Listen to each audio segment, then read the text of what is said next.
આજ રોજ અમારી લોકલ ક્રાઇમ બ્રાન્ચની ટીમે વહેલી સવાર અને મોડી રાત્રિના સમય દરમિયાન રાજસ્થાન પાર્સિંગનું એક બંધ બોડીનું ટેન્કર પકડ્યું છે, જેમાં 2,50,00,000 રૂપિયા જેટલો રોહી મુદ્દામાલ હતો. જેમાં એક આરોપી સ્થળ ઉપરથી પકડાયો છે, જેનું નામ મહેશ કુમાર ચુતરારામ જાટ ઉર્ફે ચૌધરી છે.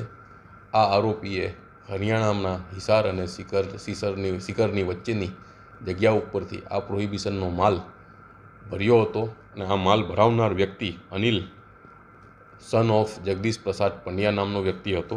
ઉપરાંત હનુમાન રામ અને રાધે કૃષ્ણ કરીને બીજા 2 આરોપીઓ પણ આ ગુનામાં સંડોવાયેલા હોવાના નામ સામે આવ્યા છે. હાલ આરોપીને પકડ્યો છે. એ માલ ક્યાં જ લઈને જવાનો હતો અને કોને આપવાનો હતો તે તપાસ અમારી ચાલી રહી છે. આરોપીને પકડીને પ્રોહિબિશનની અને ઓર્ગેનાઇઝ ક્રાઇમની જે નવા BNSની કલમ છે, તે નવા BNS કાયદાની કલમ છે, તે પ્રકારે પકડીને કાયદેસર કાર્યવાહી કરવામાં આવી છે. ટોટલ કેટલો જે પેટી દારૂ?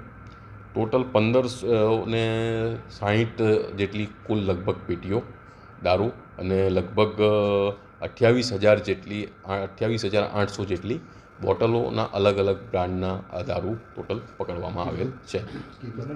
કિંમત ટોટલ થાય છે 2,50,00,000 રૂપિયા દારૂની કિંમત થાય છે અને 20 લાખ રૂપિયા જે અમારી જે ગાડી હતી, બંધ બોડીનું ટેન્કર હતું, એની કિંમત થાય છે. એટલે કુલ 2,70,00,000નો મુદ્દામાલ છે. એક મોબાઈલ ફોન મળ્યો છે અને રોકડા લગભગ 1,700 જેટલા રૂપિયા મળ્યા છે.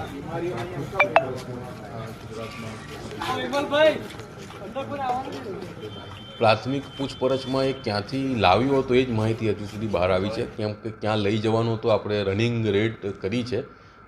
તે જેતપુરમાં એન્ટર થવાની નજીક તેજગઢ પાસેનું જે ગરનાળું છે, રેલવે ગરનાળું ક્રોસિંગ પાસે, ત્યાં એને પકડવામાં આવ્યો છે. એટલે અમારી પૂછપરછ, અમારી તપાસ ચાલુ છે અને જે પણ બાબત હશે અમે પ્રેસ આઉટ કરતા રહીશું.